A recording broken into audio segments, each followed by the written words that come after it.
During a private birthday celebration at his Chicago estate, a widowed CEO prepares a special dinner for the man he trusts most in the world, his younger brother.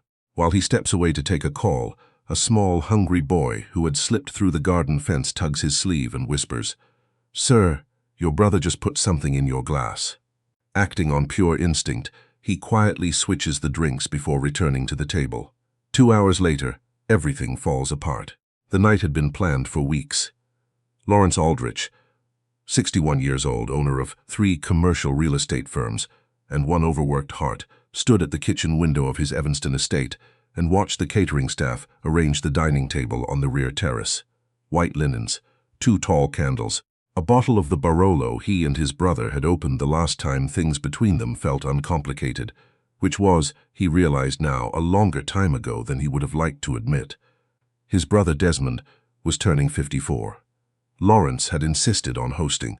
Their sister had offered her place in Naperville, and Desmond's wife had suggested a restaurant downtown. But Lawrence had wanted something quieter, something that felt like what it used to feel like, before the lawyers and the business restructuring and the 3-year argument about their late mother's estate had built walls between them that nobody ever officially acknowledged. He told himself this dinner was a peace offering. He didn't examine the thought too carefully. Desmond arrived at 7, tanned from a golf trip, wearing a sport coat that probably cost more than Lawrence's first car. They embraced the way men of a certain generation embrace, quickly, firmly, releasing before anything real could surface. They sat on the terrace with drinks and spoke of comfortable things. The Cubs, Desmond's son in college, a development project Lawrence was negotiating on the west side. The catering team moved quietly around them. Lawrence excused himself just before the main course was brought out. His general counsel had been trying to reach him all afternoon about a zoning issue on the Chicago project. He took the call in his study, standing at the window with his back to the room, watching the distant lights of the city smear across the Lake Michigan horizon. He was on the phone for perhaps 8 minutes.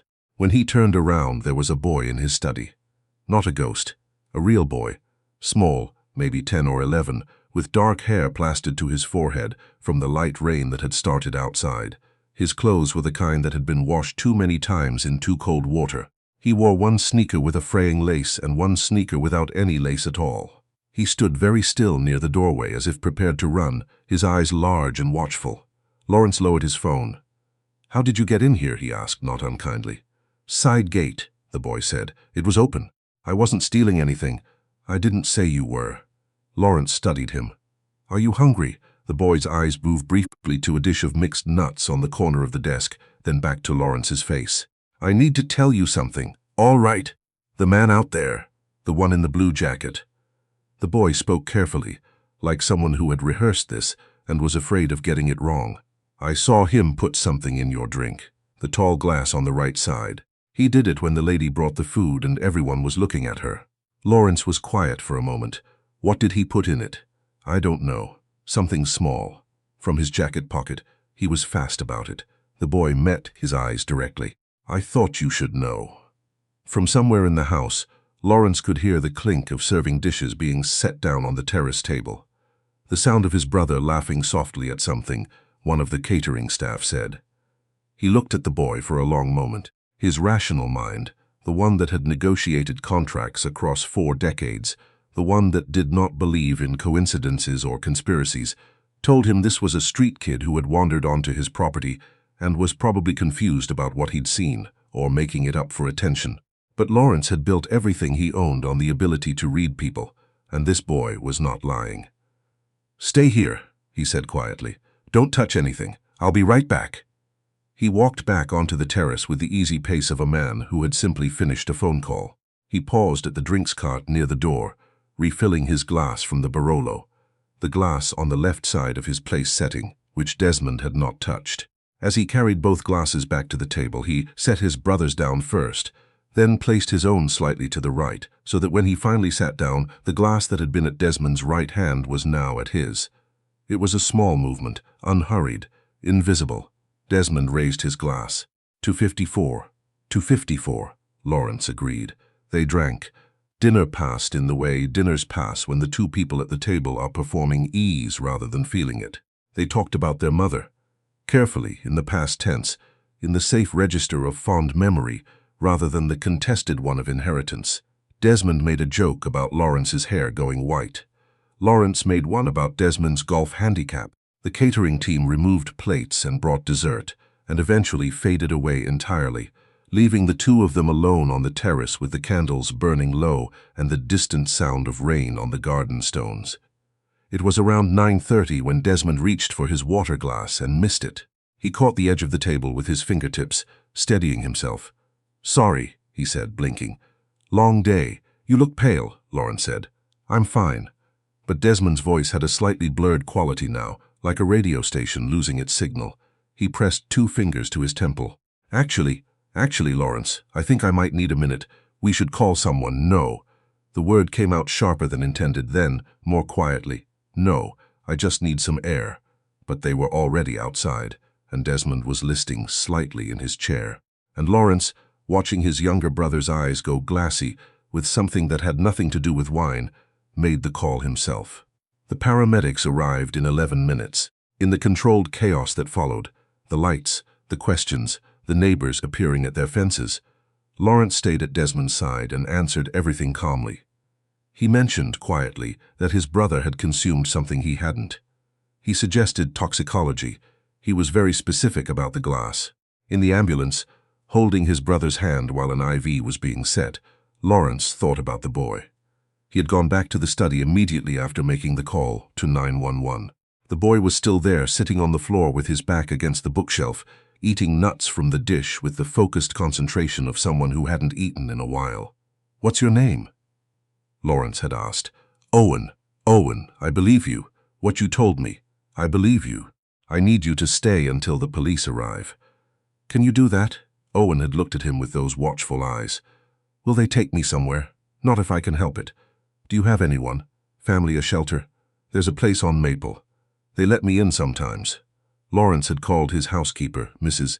Papadimitriou, and asked her to sit with Owen and make sure he had something real to eat. Then he had gone back outside to wait for the ambulance. He was thinking about that now, in the back of the ambulance, watching the city lights slide past the small rear windows. Who was this boy? Why had he been in the garden? And why, of all the things a hungry child could have done in that situation, had he walked inside to warn a stranger? Desmond survived. The toxicology report came back 48 hours later. A compound used in high doses to induce cardiac arrhythmia, tasteless in alcohol, fast-acting, in the glass that had been at Lawrence's place setting, the glass Desmond had drunk from. Detective Angela Reyes, a compact woman with close-cropped natural hair and the patience of someone who had heard every version of every story, sat across from Lawrence in his study 2 days later and walked him through the evidence without editorializing. The catering staff had been interviewed. Security footage from the terrace camera, which Lawrence had installed years ago at the insistence of his insurance company, and then forgotten about, showed clearly what Owen had described. Desmond, in the moment when a serving platter blocked the sightline of the room, reaching into his jacket pocket and dropping something small into the right side glass. "Your brother has an attorney," Detective Reyes said. "He's not speaking. He won't have to," Lawrence replied, looking at the still frame on the laptop screen. "That footage is going to speak for a while, Mr. Aldrich." Reyes set down her pen. "Do you have any idea what might have motivated this?" Lawrence thought about the 3-year argument, the estate, the clause in their mother's will that awarded controlling interest in the family's original property company to the eldest surviving child. He thought about Desmond's spending habits, his membership dues, his son's private college tuition. He thought about the calls that had gone unreturned over the past year. "Yes," he said, "I do." He didn't elaborate because he didn't need to. She had the footage, she had the compound. What she didn't have yet was the full accounting, but that would come. What Lawrence needed now was to find Owen. Mrs. Papadimitriou had fed the boy that night. Pasta, salad, a large glass of milk, and sat with him until the police arrived to take his statement. Owen had been cooperative, clear-eyed, surprisingly detailed for a child. He'd given his statement, answered every question, and then, in the 15-minute window between the end of the interview and the moment someone thought to ask where he should go next, disappeared. The shelter on Maple Street was called Hope's Door. Lawrence drove there himself the morning after his conversation with Detective Reyes. The woman at the front desk was young, brisk, clearly short-staffed. She told him they didn't give out information about the children they served, and she said it the way people say things they mean. "My name is Lawrence Aldrich," he said. "The boy helped me 2 nights ago. He may have saved my life. I'm not here to take anything from him. I'm here because I'd like to thank him, and because I want to make sure he's all right." The woman studied him for a moment. Then she picked up the phone and made a call. A few minutes later, a taller woman appeared, late 40s, wearing a fleece vest with the shelter's logo, hair pulled back, reading glasses pushed up on her forehead. She introduced herself as Sandra. She did not smile, but she listened. "Owen comes in irregularly," she said. 3, 4 nights a week sometimes. He won't stay longer than that. Smart kid, too smart for his own peace of mind. She paused. "His mother passed 14 months ago. Cancer. Father's not in the picture. There are no relatives we've been able to locate. Is there anywhere he goes during the day?" Sandra considered this. "There's a library branch on Chester. He practically lives there when they'll let him in. He reads anything he can get his hands on.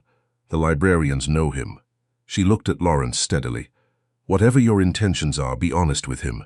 He's been lied to by adults his whole short life. He'll know." Lawrence thanked her and left. He found Owen the next morning, sitting at a library table with a book about the history of bridges spread open in front of him, eating crackers from a plastic bag with the careful rationing of someone managing a limited supply. He looked up when Lawrence sat down across from him. His expression cycled through wariness, recognition, and then a careful blankness. "You came to find me," Owen said. "Yes. Why?" Lawrence folded his hands on the table. "Because you did something remarkable, and I wanted to look you in the eye when I thanked you, and because I'd like to know what made you do it." Owen thought about this. "It just seemed wrong," he said finally. "Somebody doing something like that to another person." He picked up a cracker. "I wasn't even going to say anything at first. I thought maybe it wasn't what it looked like, but you came in anyway. I didn't want to not say something and then, you know." He shrugged, the elaborately casual shrug of a child performing indifference. "I didn't want that on me."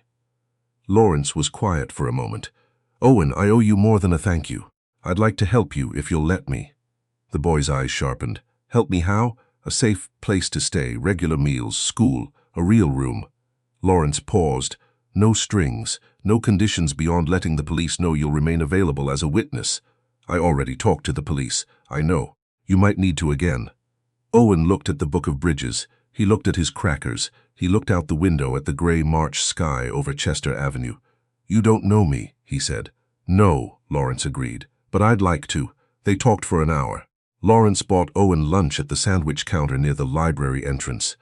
Owen ate with the same focused efficiency as he'd eaten Mrs. Papadimitriou's pasta. Not rudely, just earnestly, in the manner of someone who understood that food had value and wasting it was not an option. He asked Lawrence questions that caught him off guard. What did he actually build? Did he like it? Had he always wanted to do that? Or did he want to do something else when he was a kid? What was his wife like? Lawrence had been widowed for 6 years, and he answered that last question more honestly than he had in a long time. Owen listened. Lawrence was beginning to understand, an exceptional listener. At the end of lunch, Owen said, 3 days. I'll try it for 3 days. And I'm not talking to any more police unless you're there. Deal, Lawrence said. The guest room in Lawrence's Evanston house had been used in recent years, mostly for storage. Mrs. Papadimitriou transformed it in an afternoon, with sheets from the linen closet, a lamp from the second bedroom, and a frankly impressive amount of efficient determination. When Owen arrived that evening with a backpack containing everything he owned, Lawrence had offered to bring him by car, and Owen had accepted with the air of someone granting a concession.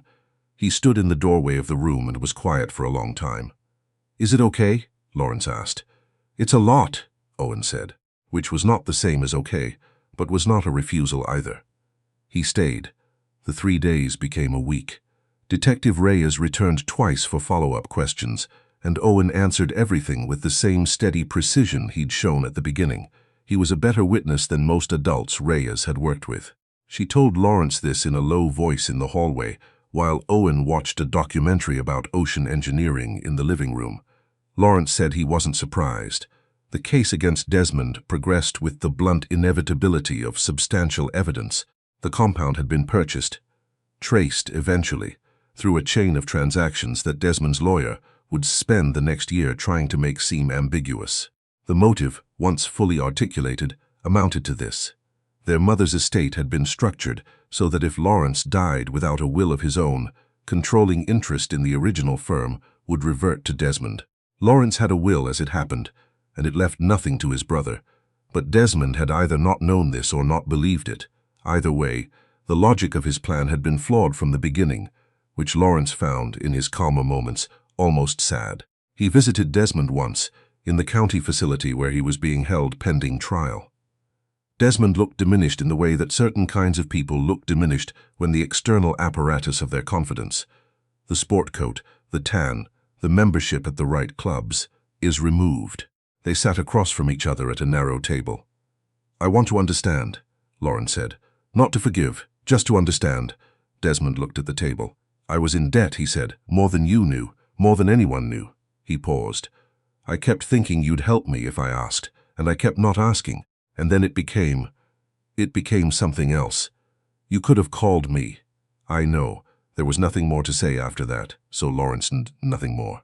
He drove home through early April rain, and when he got back to the house, Owen was at the kitchen table doing math problems from a workbook that Mrs. Papadimitriou had found at a second-hand shop, and the sight of him there, small head, bent over the page, pencil moving, a glass of orange juice at his elbow, did something complicated to the region of Lawrence's chest.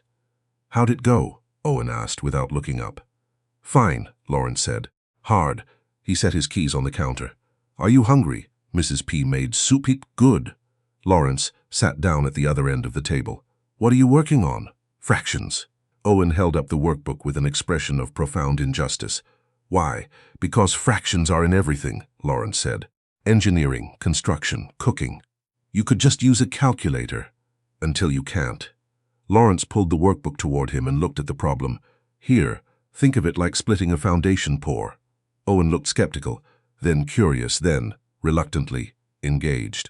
They worked through the page together, Lawrence explaining in terms of concrete and rebar and load-bearing ratios, Owen questioning every step with the tenacity of someone who needed to understand the reason before he'd accept the rule. Later, after Owen had gone to bed, Lawrence sat on the darkened terrace, where 3 weeks ago he had very nearly died, and thought about what exactly his life was becoming. He had called a family attorney the day before. Preliminary conversation about emergency guardianship, the legal requirements, the timeline.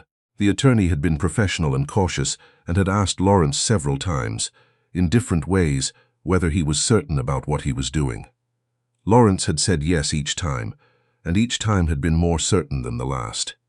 Owen had lost his mother 14 months ago.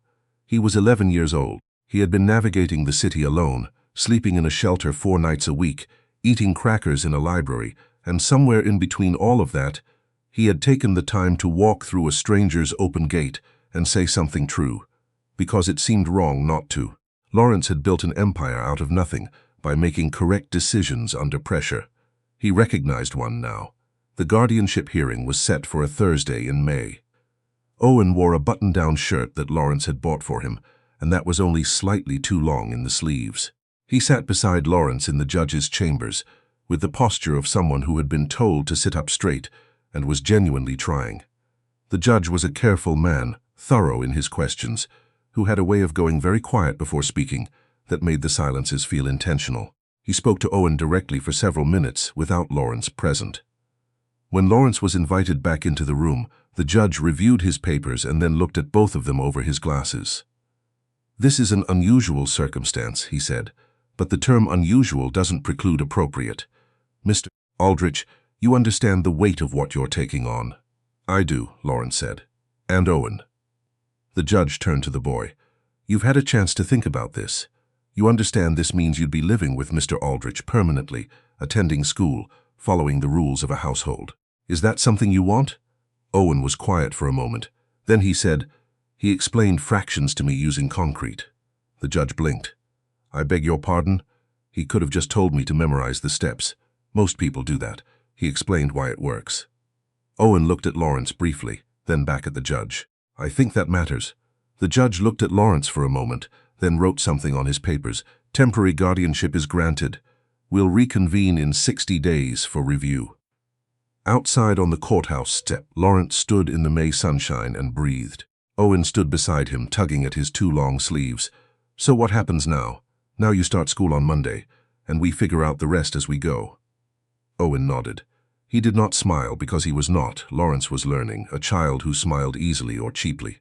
But something in his posture shifted. Something that had been held tight since the beginning, loosening by a degree. Can we get lunch? Owen asked. I'm hungry. Yes, Lawrence said. We can get lunch.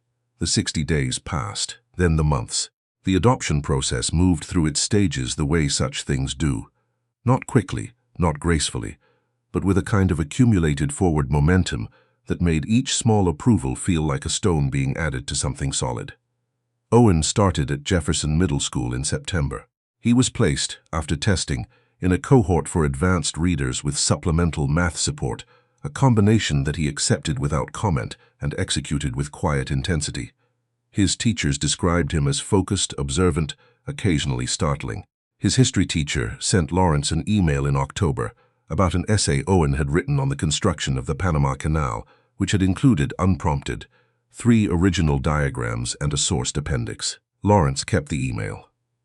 By December, the house had changed in ways Lawrence noticed mostly in retrospect. There were library books on the coffee table.